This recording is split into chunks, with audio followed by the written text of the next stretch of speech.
How's it going, ladies and gentlemen? My name is Michael Thurber, photojournalist and sociologist here at VEDA World News. Now, as always, we always give precedence to our political candidates, no matter who they are, no matter what side of the aisle they are, Democrat, Republican, Independent, Green Party, Purple Party, we don't care. We love them all, and we want to hear what they have to say. Today, we are here with... I'm Timothy Mabry, and I'm running for Texas Lieutenant Governor in the 2026 Republican primaries. Okay, Republican. Now, we have had a lot of Democrats on VEDA World News, and we are we don't take sides here, okay? We're not Democrat-leaning or Republican-leaning. We just want to hear what the candidates have to say. So, as a Republican, what are your points? What do you believe in as a Republican and running for this particular position? Well, right now, we have to start coming together. Right now, we are seeing, within the Republican Party, we're seeing a lot of division. It's he said, she said.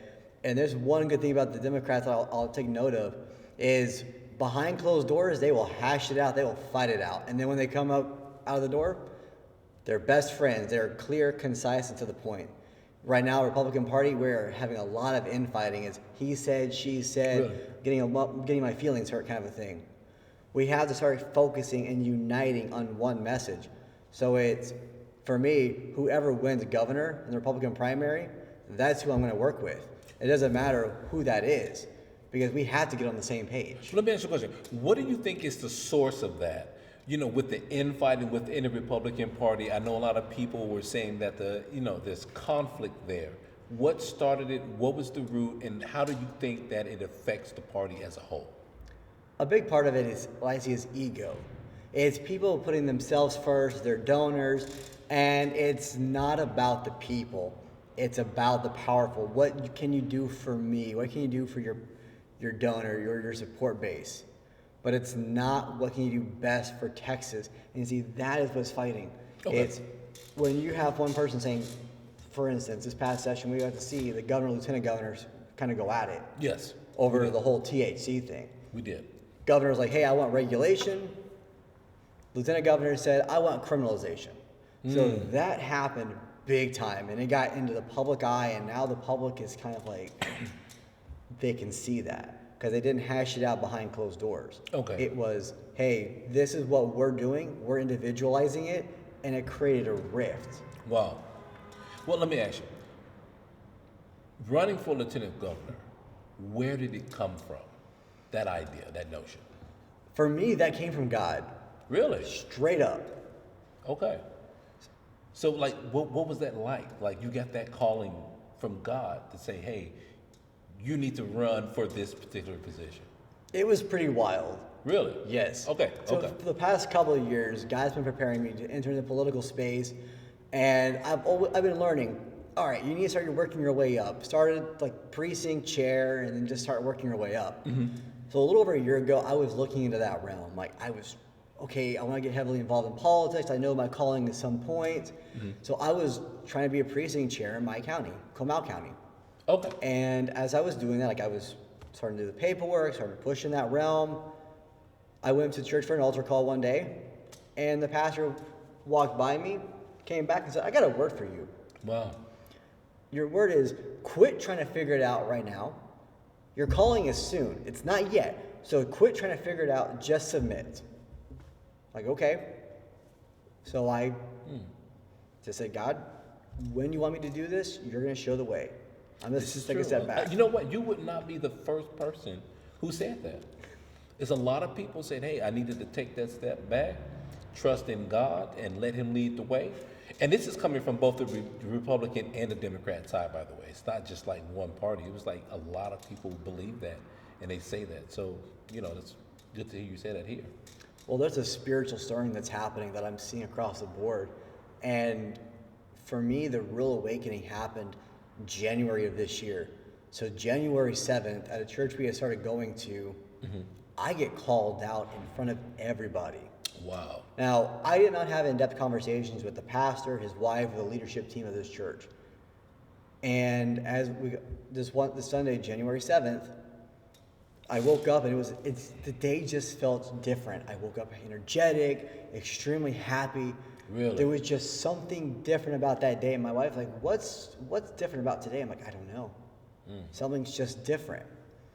So that Sunday morning, I'm praising and worshiping like I've never before. Like I am worshiping at the top of my lungs, and my wife's like towing it back. I'm like, no, I just can't explain it. So Okay. the pastor's wife gets on stage, and she says, somebody here has a calling, and their time is now. Come on up. Wow. The voice told me, it's like, that's you. I was like, I know what this means. I know the kind of calling that I have is going to be a monumental calling. It's not going to be a light one. So I just kind of stood back for a minute. Again, the call was, come on up. Voice again said, that's you. Again, I hesitated because I knew the calling. I knew how deep it was going to be. Then I started to shake. So in the Bible, it talks about fear and trembling. I experienced that trembling. Really? Yes. It is something that I cannot explain. The best way I can describe it is when you're extremely cold, you just start full on shivering. It was like that, but different. The room was, the church wasn't cold. It was warm. Okay. And I just started to full on like tremble. Then the pastor's wife looked at me and said, you get on up here. You get on up here right now. And I look around like, okay, she's going to be talking to somebody else.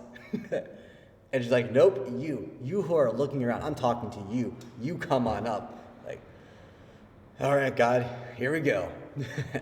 So I go up on the stage, and she looked at me and was like, why didn't you come up? I'm like, because I know the call of my life is to be a servant of his kingdom, and that it's a monumental task that I have at play. You know, I like that about you. You know, that, you know, you're putting God first. You're listening to what God has to say. You're actually following that instruction. A lot of people don't. They ignore it.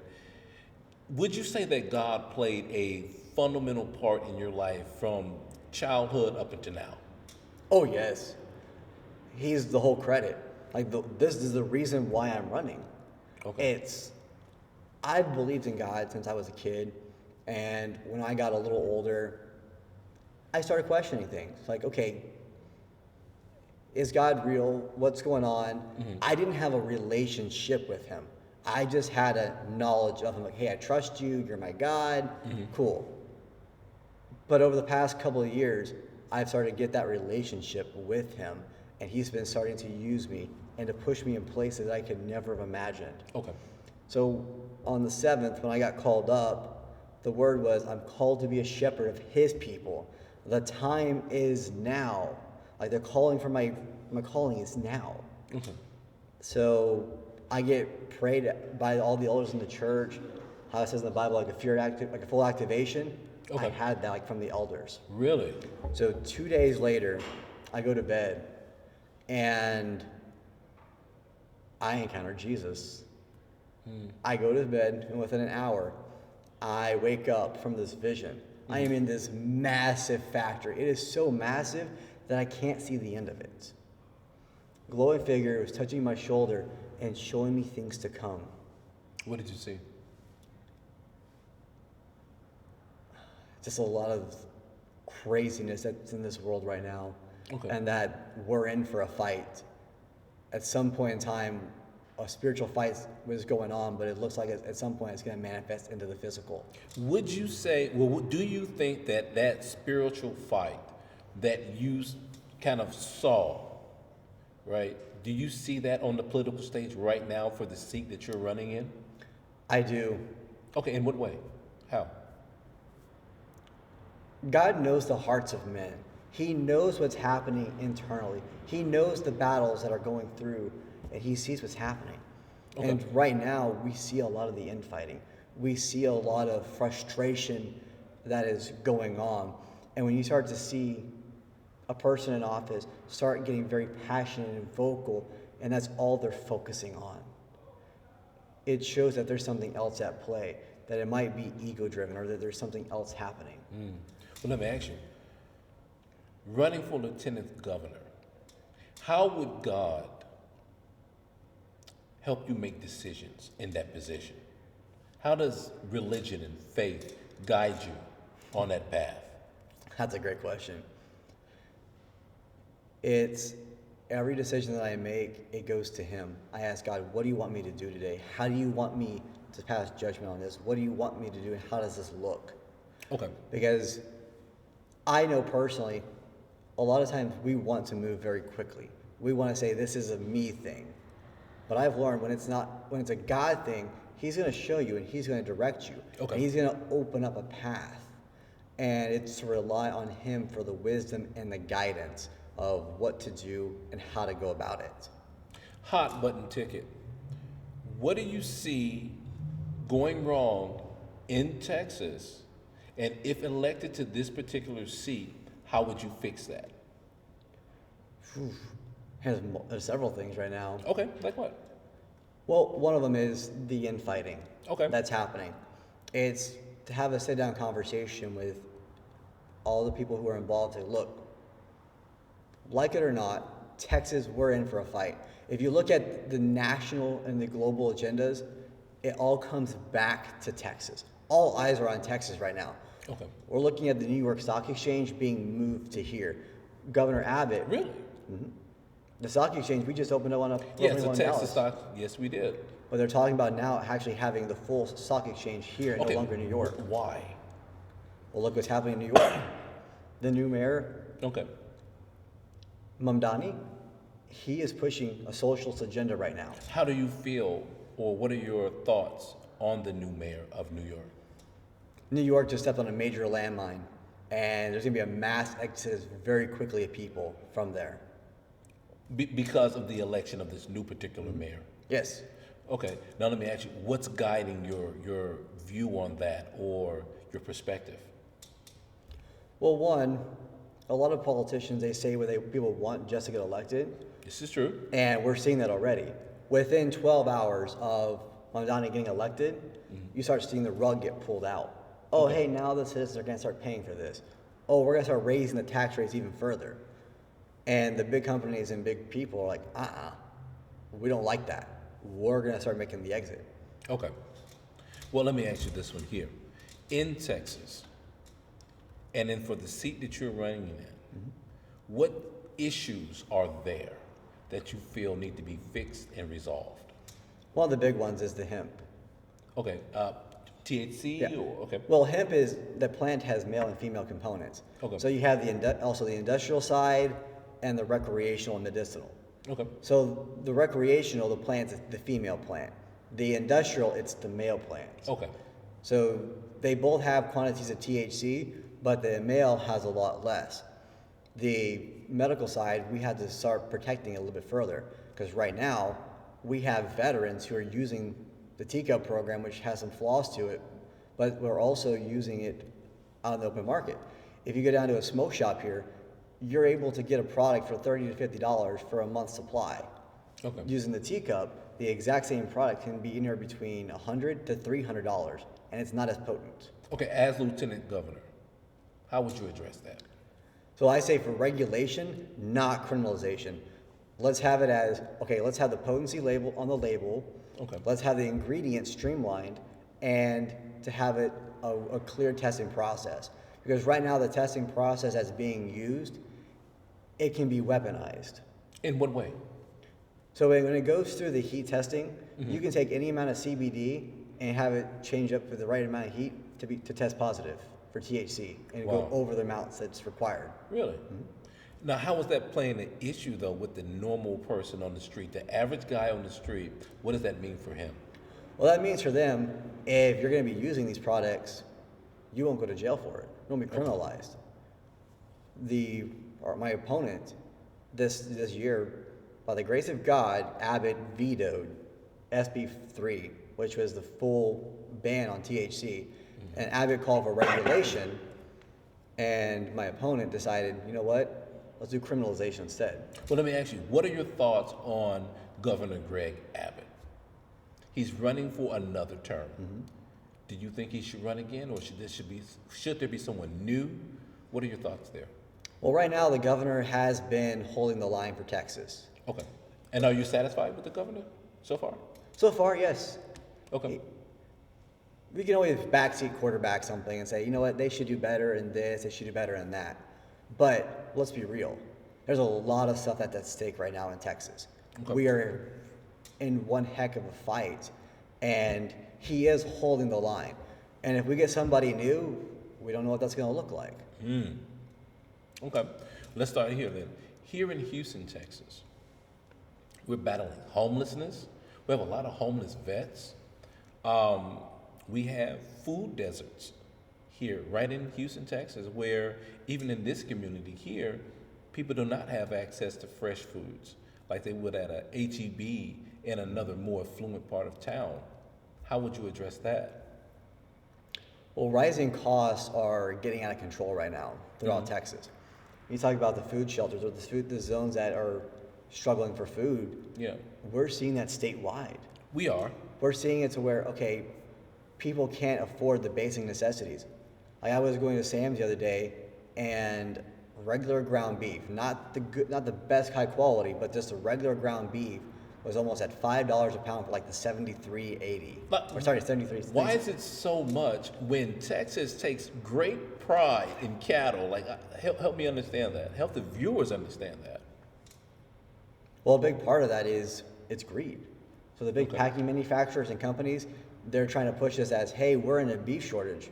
No, we're not actually in a beef shortage. They're just saying that so they can raise the cost, for one. But the other reason why they're saying that we're in a beef shortage is because more and more of the small local farmers, they're not wanting to go to the big meat packers because they're actually making less by doing that. So what are they doing instead? What's the workaround for that? Farm to table. Okay. So they're selling it themselves. They're going to smaller processors or smaller groups and selling almost directly to the consumer. And is the state of Texas regulating that? Not as much. Do you feel that the state of Texas should regulate that a little bit more than it already is?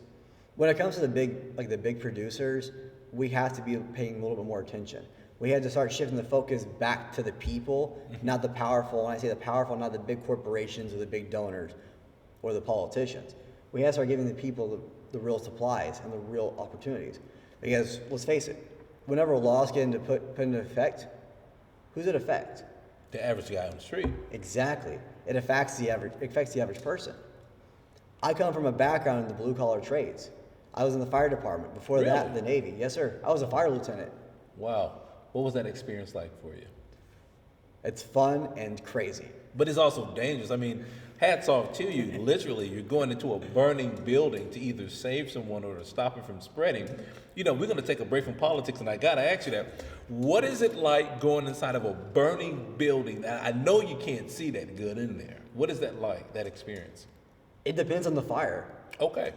So some fires, you can walk in and you can see just fine. But the fire can be up in the ceiling or on the walls, and it's hidden. You got to reveal it. And you got to be able to knock it down. But it's an adrenaline rush. You love it. You're passionate about it. When I was in the fire department, we'd be like, all right. You never wanted to actually get a structure fire because you don't want someone's house to burn down. Correct. But you want it at the same time. You want to be able to prove the metal because you enjoy it. You don't like when someone's house is burning. You don't like when that happens. But you get that, I get to do my job today. I get to go and to save lives, to stop property loss. So you feel accomplished with it, and you enjoy it thoroughly. That same passion that you have as a firefighter, would you bring that to the seat? Oh, that's what I'm bringing. I'm bringing the fire lieutenant or firefighter mentality into the Texas. And what exactly is the firefighter's mentality? All right. So I say the state is on fire right now. Okay. Our state is on fire, and we have to come in and put it out. So that mentality is, all right, let's take a full 360.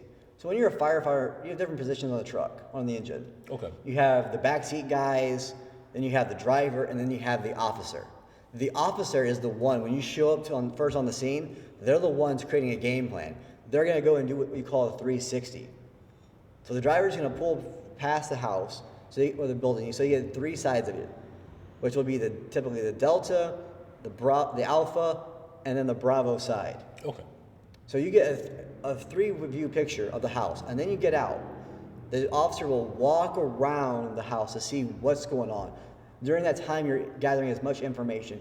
You're talking to witnesses. You're talking to people on the scene or homeowners. Hey, is anybody in this house? What's going on? How did this start? Like, you're getting quick information.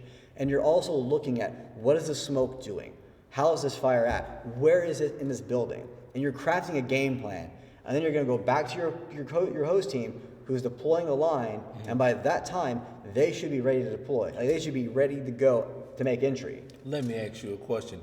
Would you use the firefighter's mentality when it comes to crime in Houston, Texas, or in Texas in general? Yeah, we need to assess it. And we need to start being tougher on crime. Okay. Because right now, we're having people who get locked up, and then we're back out, or on probation, and we're creating heavier crimes. Now, when I say heavier crimes, it's more of the hard criminals that we need to pay more attention to. The ones who are the violent offenders, who commit murder, aggravated acts against children, women. Those kind of things we need to be tougher on. Okay. Because let's face it, I've encountered people who will commit murder and they're okay with it. Okay. And then they can go out and commit more crimes. Well, let me ask you this. What are your thoughts and positions on the phrase, fighting crime only creates more crime? Meaning that every time that someone gets locked up, they have a more difficult time getting employment. They have a harder time living in certain places. The chances of them going into poverty increases because of the record they may have. So in a way, for some people who may not share the same views that you may have, or any other person may have, they say, hey, fighting crime actually gives us more crime. Because, I mean, people have to survive at some point if they continue to get rejected and denied employment and places to go. So what do we do with that? I'm glad you brought that up. Okay. So this is where we need to revamp the criminal justice system and the jails. Because right now, the way the jail system works is to keep you in that loop of, all right, you commit a crime, you're not rehabilitated fully. You're out and you're going to go commit it again. You get put in halfway houses. It's not a full rehabilitation style of system, we're told. It's not. Okay. It's designed for you to fail so you go back into it. So we have to revamp that and revitalize, hey, look, what's actually happening in our criminal justice system? What's happening in the jails? Mm-hmm. I've talked to quite a few people who have been to prison in the jail, and they say, you know what one of the big problems is? Like, when I get out, I'm left there. And that's the thing that I had a guest on the show named Jeffrey Taylor of Triumphant Reentry Resources, TRR. And he was military. He did 25 years in TDCJ, and he helps inmates or ex-offenders when they get out, find those resources for employment, housing, and different things like that. My question to you, or people's question to you, since you're running for lieutenant governor, is how would you fix TDCJ? For many people, their families included, TDCJ is a failing system. Mm-hmm. How would you fix that? So what we want to do is peel back the onion of, okay, what is working, what's not working with that, but to make it to where when you go in, whenever your time is done, that you have learned a valuable skill, that you have mastered, and you are able to enter back in. Okay. One thing that I would like to see, though, as well, is right now felons, once you're a felon, you can never vote. This is true. In most states, felons are not allowed to vote, amongst other things and other restrictions. Do you believe in that? I don't. Okay, why? Well, one, it's taxation without representation. Okay. You commit a crime one point in time in your life. And if you can get a felony for tax evasion, you can get a felony for anything. But now it follows you the rest of your life. I know of multiple people who have felonies. Mm-hmm. One of them is a multi-millionaire with multiple companies. Yes. And he still can't vote. You still cannot vote. How does he take that? As an American citizen? They don't like it. Okay. It's taxation with representation, and I got that one specifically from a friend of mine who was a Marine Corps veteran, mm-hmm. and he was telling me, he's like, man, this system stinks because he's a felon. He got locked up for the possession of marijuana. Okay. And he did that because the medication that VA was giving him for his PTSD wasn't helping. Really? And he's here in Texas? He's here in Texas. Oh yeah, he's on Halidol, which is a very nasty piece of medication. Wow. And that's what they give him for his severe PTSD. And they prescribe it to him, but before he was onto that med, he was on a different one. And he's like, the only thing that helps me with my PTSD is marijuana. So when TCUP program first came out, he applied to it. And he ended up getting red flagged with it. Wow. So they red flagged him, and they took his guns, and he was still in a bad spot. And he's like, again, the only thing that really helps me is marijuana. So he had some on him, and he ended up getting a felony with it. How much did he have? I don't know how much he had on him. Okay. But I know that he spent a couple of years in prison for it and has a Because felony. here in Harris County, specifically Houston, police don't lock you up for trivial ounces of marijuana on you. He was in Lubbock. That's a very different place in Texas, Yes. people. That's a very different place. So if you like to smoke marijuana, Lubbock, Texas is not where you need to be. I'm not telling you to come to Houston. I'm just saying you don't want to be in Lubbock, Texas. Let's ask another question, shifting gears here. Law enforcement. One of the big complaints of law enforcement is that they do not have enough police officers, or they can't find enough police officers, or most people are disqualified from being a police officer. How do you solve that issue as Lieutenant Governor? So with law enforcement, a lot of people don't want to get into the job right now because of the public scrutiny. Okay. I have a friend who was I think he was the fire marshal for Atascosa County for a little bit. Okay. And earlier this year, I asked him, "What was one of your biggest challenges, like as a law enforcement officer?" He was like, "We don't have the backing." He's like, I can go and do the job that I need to do, but our district attorneys, our system doesn't really support us." He's like, "If I make a split judgment decision and it's a wrong one, we're hung out to dry." He's like, "We have a lot of officers who are not willing to push the extent of the law as they need to because they're fearful of what's going to happen. So they're afraid that there are bad cops out there. There's bad people in general. True. Majority of them are good. This is also true. But you have a couple of bad actors who ruin it for everybody else. And the past couple of years, we saw shootings with law enforcement officers. We're having a major public hate. So what you have to do is, okay, we need to start supporting law enforcement when it comes to mental health and the training. I know the training gets talked about a lot, but the mental health side is a section that gets highly overlooked. And I say that because being in the fire department, one of my part-time jobs, I worked at what was called the Public Safety Unit in downtown San Antonio. Okay. Another nickname for it was the Drunk Tank or Jail Diversion Program. Okay. Those were the other two But nicknames. the drunk tank? Yes. Is that the proper title for that, or is that something that like someone made up? Well, the proper title was the Public Safety Unit or the Jail Diversion Program. Understood. The drunk tank. I've never heard of that, but that's a new one. No, it's okay. That was one of the nicknames that we were giving it because majority of what we got was intoxicated individuals. Gotcha. And what I learned out of that was law enforcement encounters the same people over and over and over again. And This is also true. And they get stressed out. And a lot of times they don't know the difference between a medical emergency or intoxication or a mental health issue. And when they're overburdened, it's hard to process that. Let me ask a question.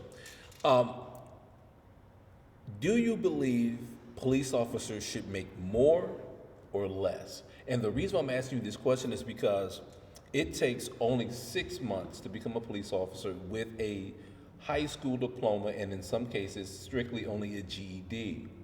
When someone goes to college, gets out, they graduate, gets a bachelor's or whatever that they have, that person typically does not earn as much as most police officers. Why, and do you think that should change? Well, if you wanted to give the best people, you're going to have to pay them the best. Are you saying that we should pay people, the best people, more, even though they did not, graduate from college or something like that? Should we pay them more? Well, you have to look at, if you want the top tier people who are going to enforce the laws, we probably do have to pay them a little bit better. And I say that because the training is 6 months intensive. When you go On average, because state troopers do at least 8 to a year or something like that. and most state troopers already have law enforcement experience before that. This is also true. So it's like in the fire academy, whenever you go to the fire academy, you're looking at 5.5 to 6 months to do that. So you're looking at about a similar amount of time. But for law enforcement, it is pushed very quickly. They're having to go through and learn a lot on the books. But then you have a lot of continual education that you must do. This is true. So it's like, okay, you get your basic certification, but you're constantly doing a lot more on-the-job training. You're doing a lot of additional learning that must go into it. Because where I say that they need to focus more on when it comes to law enforcement training is how to interact with people and how to understand them a little bit better and how to deal and process with your own emotions. Now, I hate to use what I think, because I'm just simply a journalist, but I do think police officers, at least in Houston, have gotten better with their interactions with people over the years. I've heard the horror stories from the 90s and the 80s of what Houston used to be. I wasn't here for that. So I can say a great thank you to HPD or Houston Police Department for how they handle people. For the most part, I haven't seen any officers here in Houston do anything so egregious where, you know what I mean? But again, we're looking at incentive. The incentive for someone to go to college here in Texas, that's a lot of money that they're spending. But they're still being financially beat out by someone who doesn't have that degree. Like, how do we incentivize that? How do we change that? How do we make that make sense? So in most departments, like if you have a college degree, like if you're going to be police, fire, EMS, you actually get a little extra pay for having that degree. True. So you do get those extra perks, and in a lot of departments now, if you want to promote, you must have a degree as well. That's good. So that can be a two-edged sword, but at the same time, degrees they're overused right now.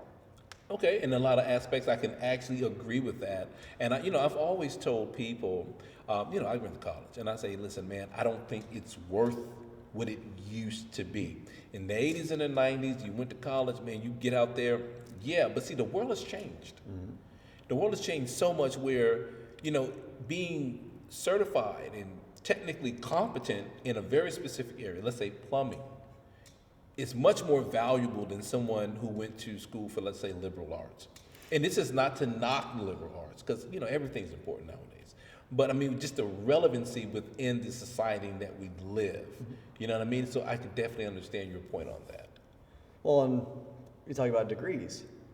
So it's like liberal arts or social workers, they don't get paid as much. They don't. And if you look at right now what's happening in Texas and the nation as a whole, we're in a major trade deficit. We are. To where, hey, you can go and get a technical degree or technical certification in plumbing, pipe fitting, metallurgy, welding, automotive. And there's still short welders, even right here in Houston, Texas, and Texas in general, we're short welders. So there was it's huge.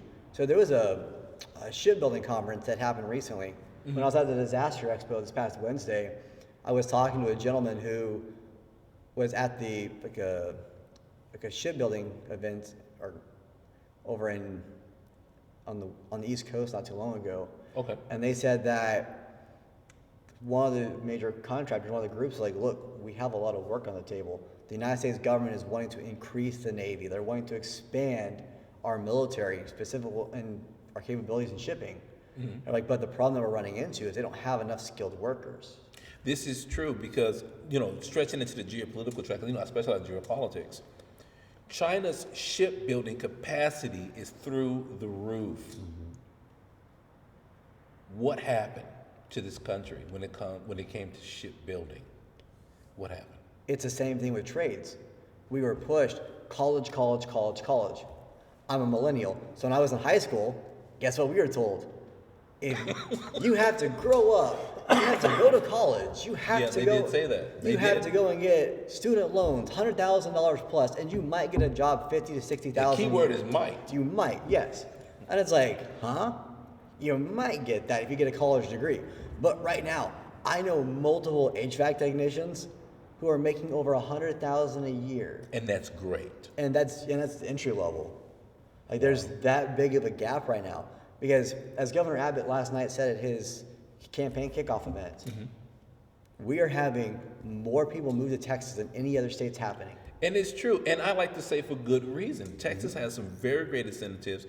The only thing that I hear from most people who are in the creative arts, entertainment, film industry is that Texas does not have great incentives for film, TV, and movies and things like that. How would you fix that as Lieutenant Governor? So there's a big fight against that right now. Why? And part of it is we're looking at what's happening in Hollywood. Okay. So over the past, well, it's come out in the past 10 years, we've gotten to see Hollywood have sometimes wholesome movies that were family oriented. Now they're having an agenda that's getting pushed. And what is that agenda, sir? The agenda is anti-American.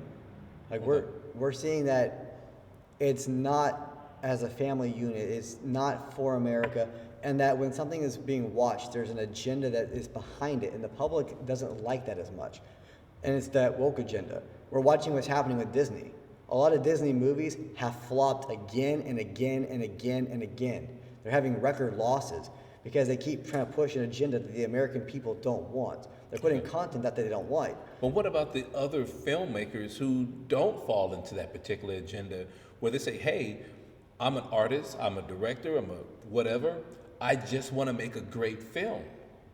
What do you say to them? And see, that's where there's a lot of rhetoric that gets yelled at of, oh, hey, Hollywood is all bad. All the movie industry is bad. When in reality, not all of it is. People like to be entertained. They do. And it goes back to the ancient Romans. Hey, are you not entertained? They created colosseums because they understood the power of perception. People will get bored. People want to have something to entertain them, to take their minds off the daily lives and the grind and the problems. But what is Texas looking to do to incentivize these creatives, these filmmakers, to not only produce films in Houston, but to create more jobs, more studios? Because we lost 50 Cent to Louisiana because we didn't have enough, tax incentives to justify him coming here, where we were at, I believe, 15% or something like that. It was exceptionally low. Louisiana was giving them like 40, if I'm not mistaken. I could be, but it was significantly higher than Texas. And so when we look at what happened, all of those people who got hired in Louisiana, in Shreveport, but look at all the people who didn't get hired here in Houston, Texas. When we look at film credits, hundreds, even thousands, in some of these Marvel movies, thousands of people from grip to dolly to lighting to whatever are getting paid off these films. Texas is missing out. How do we fix that? Well, that's where you can do some of the incentives, but then if you want to protect against that agenda, then you can put those clauses in. But we have to look at things as a whole. Like you said, okay, there are film-based companies here in Texas that they're having to go out of state. They're having to go and work other places. And when there was that film festival here during the spring at the Capitol, I was actually walking around there and talking to people to say, hey, and what did they have to say about that? They said it's kind of frustrating on their end that they have to go to a different state. They're like, we have a lot of work here. But one of the things that they said is majority of the Westerns that are filmed, they're not filmed in Texas. They will create sets that look like Texas outside of Texas because they don't have the incentives, they have the cost. But it's a two-edged sword when it comes to the spending. Okay, you're gonna give a tax incentive, which means You're either going to waive taxes or give them grants from tax dollars, from people's tax dollars, to put towards them to bring more industry here. Okay. That's where a lot of Texans are having some frustration. Is like, okay, that's my tax dollars going to someone else or somewhere else, but they're looking at it, where's the full return on investments for Texas? What are we getting out of it? And what do you think it should be, or what do you think, your perspective on that? There can be a happy medium and a balance of that. Okay. Because in reality, it does bring jobs. It does bring a bigger tax base here. So that's one way to look at it. And if it comes back to, hey, that's being fiscally responsible, that's what we need to look at. Let me ask you, since we're talking about money, do you think Texas should raise taxes to support public programs? It could be after-school programs. It could be, roads and infrastructure and different things like that, and technology. Do you think Texas should raise taxes just a little bit just to help these programs? No, I don't think we should raise taxes. What I believe we should do is cut the spending and actually pay attention to where we're spending money on. Cut the spending where? So there's a lot of waste, fraud, and abuse throughout the system. Oh, this is definitely true. So one of those is what's called the accountability system in the public education sector. Right now, the school districts just got extra money, but they're more negative than they have been before. Okay. Because costs are going up. The teachers were now told, hey, the state's gonna have you a higher pay increase, but the benefits weren't coming with that. Okay. But with all the costs that are going up with it as well, it's like, hey, why are we overspending? How are we still having an increase, but yet we're still having less money? I was talking to a superintendent up in North Texas, and he said, yeah, we need to revamp the accountability system. Like, just the system that we have in place, a lot of money just goes out the window and it gets wasted. It gets defrauded. And we have to start, I want to say, doging Texas. Okay. I know that's a hot topic, and I don't like using that term verbatim. No, but I got you. I understand. I mean, it is a good way for accountability. We need to have a full accountability type of system of, hey, are we getting the best deal for our buck, bang for our buck? Because we're not. Okay. We're overspending. Here's a good example on that. During the Hill Country flooding,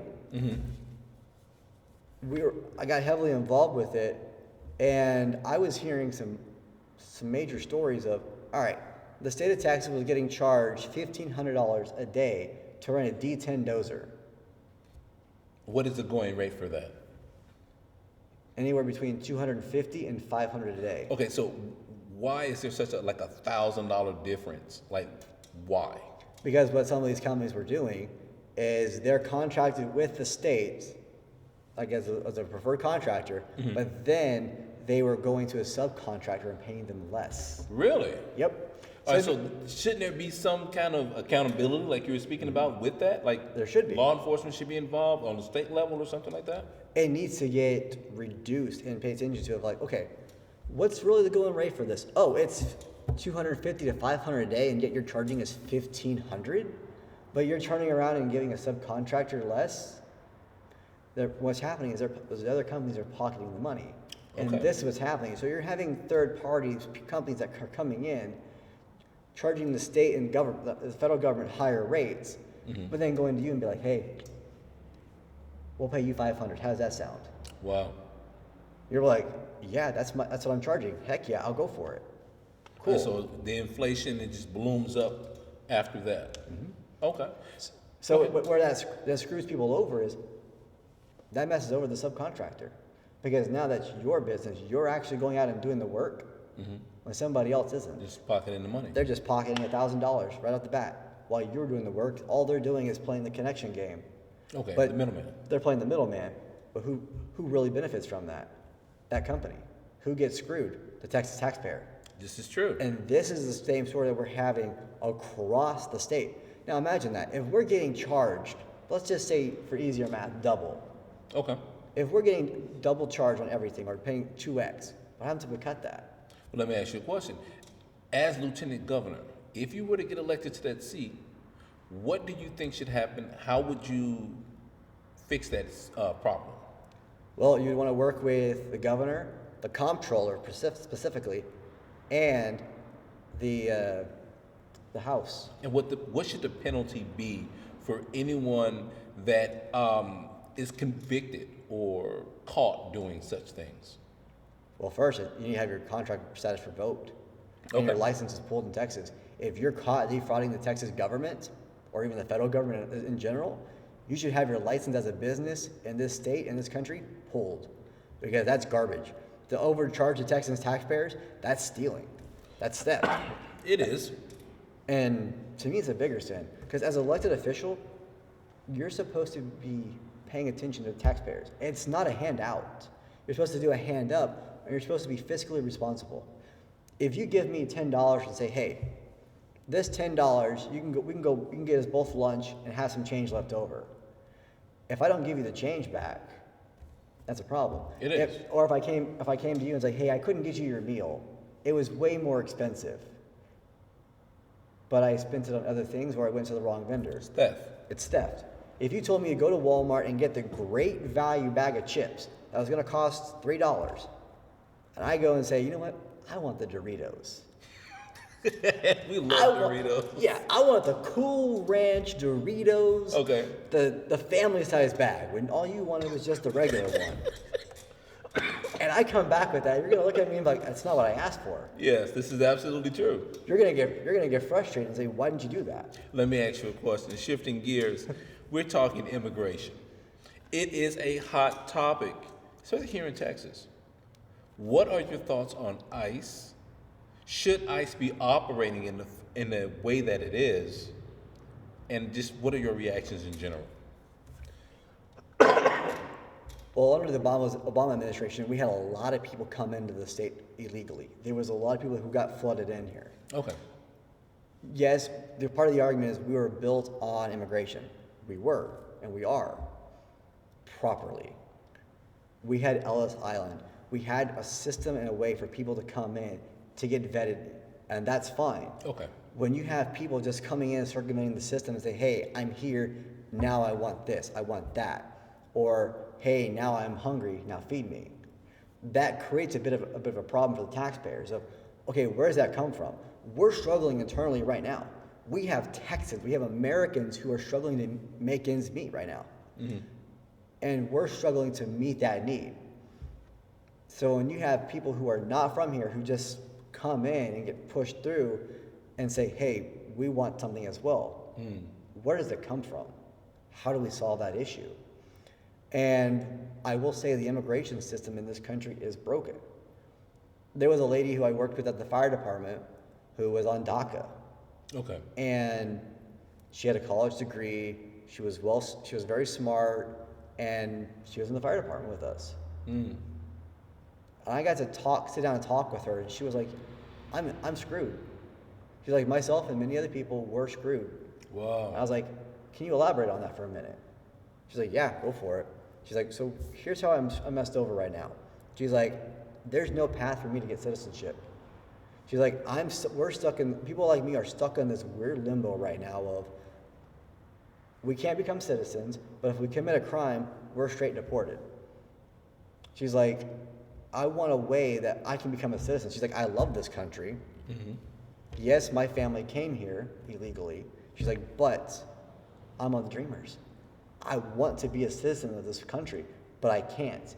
And people like myself, we live in fear of, hey, if I get a speeding ticket, I'm now a criminal, which means I get immediately deported. Like, we pay the taxes, we do the stuff that we need to do, but yet we can't become citizens.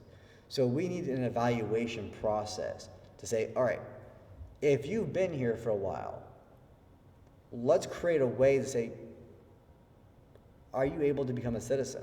Like, can you speak English?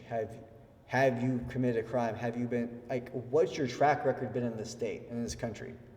And if you check the boxes, okay, let's get you streamlined to citizenship. Mm-hmm. Because the other flip side is people are having to pay tens of thousands of dollars to immigration attorneys. This is true. And we have a lot, excuse me, here in Houston as far as immigration attorneys, they're all over the place, charging a lot of money. Mm-hmm. How do we, is that okay with you? taking advantage of people who are in a desperate situation is terrible. Okay. So it's like, all right, you're struggling to make ends meet anyways. You're here, you're trying to become a citizen, like you're doing all the right steps, but then you're having to pay someone tens of thousands. I was talking to one person, and they were spending over $50,000 just to stay in this country and trying to go through the system. Wow. And they're like, we don't have a car. We're just here trying to do things right. Right. And this is a part of a problem. So this is where we must get creative. Right now, the mentality of deport them all, that's not very feasible. Mm-hmm. We can't deport everybody, and I don't think we should. Okay. We should find that happy middle ground of like, okay, are you a criminal? Yes. Okay, let's take care of that. Let's have you go somewhere else. Have you assimilated this country? Are you a law-abiding citizen? Are you willing to abide by the laws of this land and assimilate? Okay. And if it's yes, hey, let's start getting you on this process. And we can't let everybody in. This is true. I don't think any country should just let everybody in. There's some kind of criteria. There's not methods, but there's metrics involved in that. You have to screen people, you know? Because the other thing we have to think about is, can our infrastructure hold them? Are we able to take care of them? So right now, looking at the road conditions, the power, the water, we're in a crisis right now in Texas. We are. Like, okay, when it comes to disasters as well, Texas every year will hit one type of major natural disaster, whether it be a flood, hurricane, wildfire, or tornado. Something we're going to have, and it's inevitable. It is. So when you have a system that's already going to have a big problem, can we facilitate extra people being here? Can we facilitate providing for them as of right now? Or what happens when there's a disaster? What happens if they move into an area? Can we accommodate them? Well, let me ask you, do you agree with Governor Greg Abbott's position, his actions on immigration right here in Texas? Securing the border, putting up a border wall and protecting it, yes, I'm for that. Okay. We do need to have a screening process. And when you look at like how ICE is, you mentioned about ICE and the allowing of that, ICE is going after primarily the criminals, the convicts, the people who are the bad offenders. Okay. And with anything, you're more than likely going to have a margin of error to where somebody might get caught up in a wrong raid. Okay, if that's the case, let them go. But it needs to be, okay, can we verify this? Are you bad? But again, if you're a violent offender, that needs to be taken care of. We need to get you off the streets. And I think a lot of people could agree with that. Yeah, because I don't think anybody here wants to be killed. No one here wants to get robbed in general. So if you have somebody here who is a criminal, okay, let's lock them up. If they're American citizens, lock them up. If they're not from here, send them out. But we have to put, as I say, Texas first. We need to put America first. We need to take care of our own self before we take care of anybody else. Because right now I feel that our country and our state, we're looking at other people. We're looking at other countries and saying, let's solve the world's problem. Let's solve other people's issue. Let's put money towards them. But yet we're not taking care of that here. Let me ask you, the whole EBT, food stamps, SNAP, benefit things, what are your thoughts on that? And if it continues to be a problem, as Lieutenant Governor of Texas, how would you address that? So with the EBT, SNAP, and government assistance, I believe we need to institute a hands-up mentality, not a hand-out. Because a lot of the government assistance is, hey, give me, give me, give me. Not, hey, I need some help, come, let's get this solved. In the Bible, it says, you teach a man to fish, he'll eat for a lifetime. You give a man a fish, he'll eat for a day. If you continue to give people food or extra resources with no end, they're just going to become comfortable with it. My mother-in-law is a teacher. Okay. And one of the firefighters, one of my lieutenants, when I was newer in the ranks, his wife was a teacher. And between the two of them, I have heard way too many stories of students. Doesn't matter where they come from. This was out in the country. This wasn't just necessarily in the cities. This was out in rural Texas to where you have students who know how to use and abuse the system.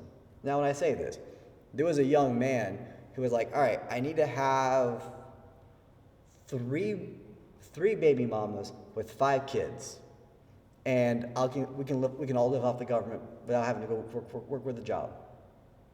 You know what? This gaming of the system, I think, not only occurs in rural Texas, but it really happens across the country. Again, it goes right back to the waste, fraud, and abuse that you talked about earlier, using the fireman's mentality. And I like that. How would you fix that? All right, so you want to do a quick, in the fire department, you want to do a quick knockdown.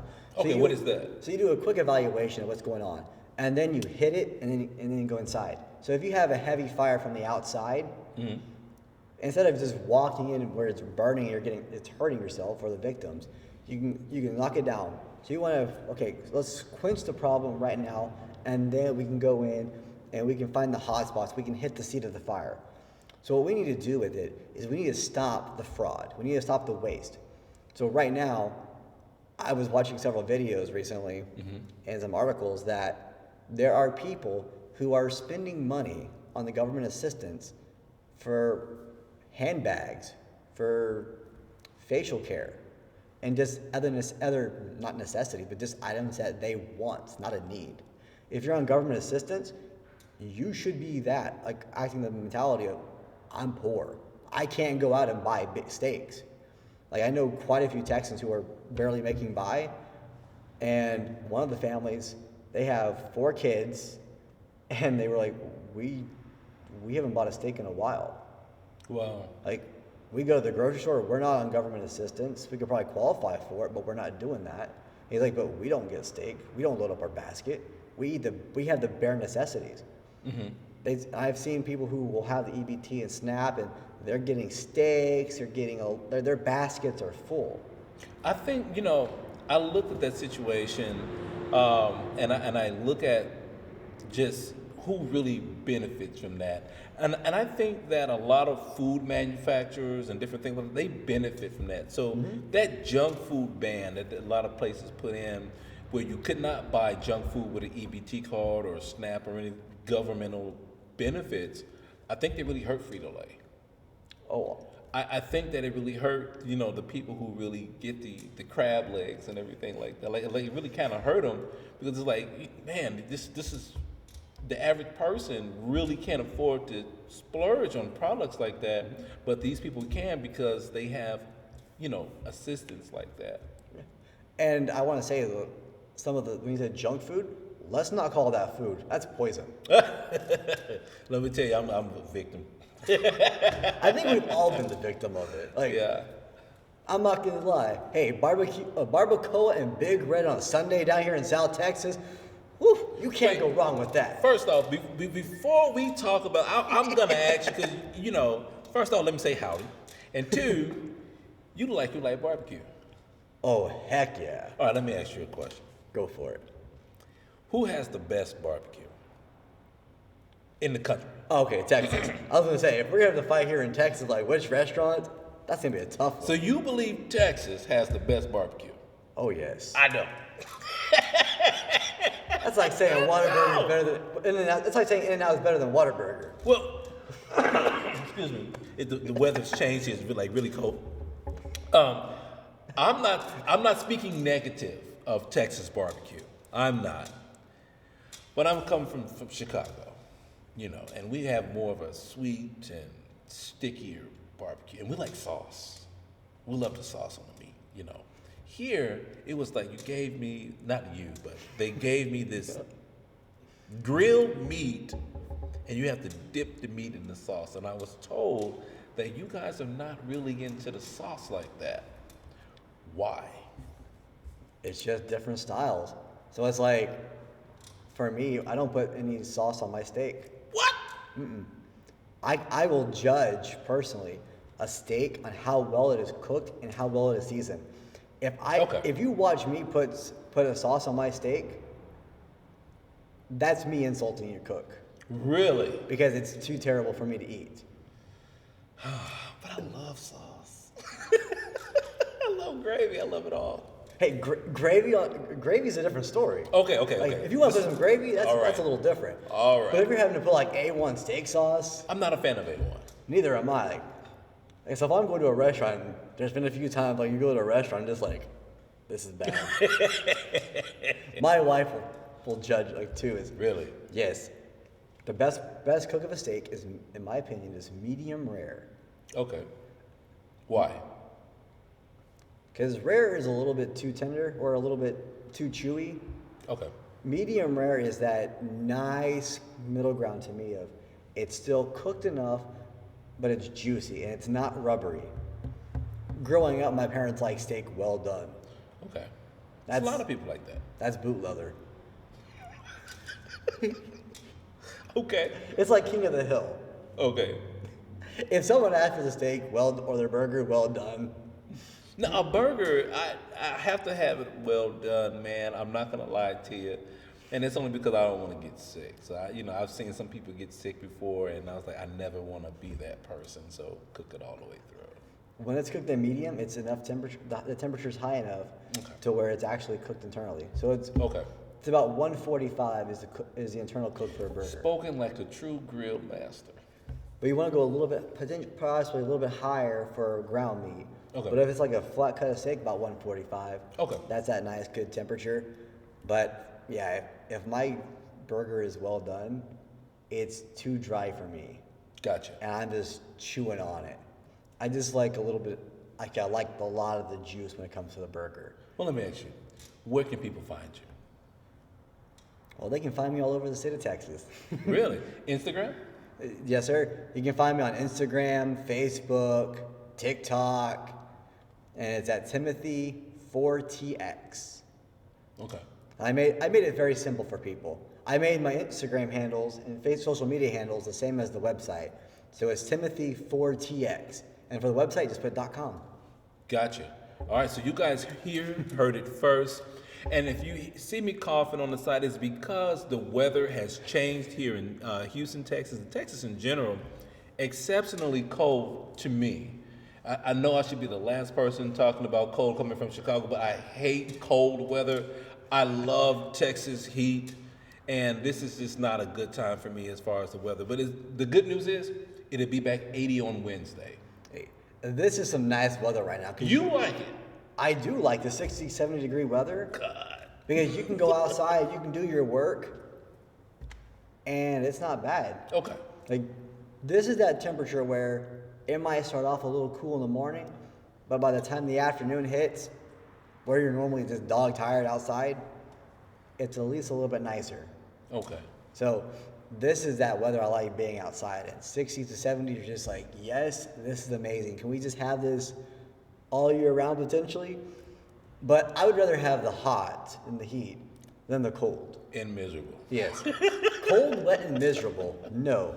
I'd rather have hot, dry, and humid. When I say dry, I mean like you can go take a match and go and start a grass fire in your yard. Wow. Like that's how dry we get it around here. Yeah, But this is true. I would rather have that than cold, wet, and dreary. Understood. Well, you guys heard it first. My name is Michael Thurber, photojournalist and sociologist here at VEDA World News. You can catch this episode and more at VEDACOM.com with 2 M's. That is VEDACOMM.com. See you on the next segment.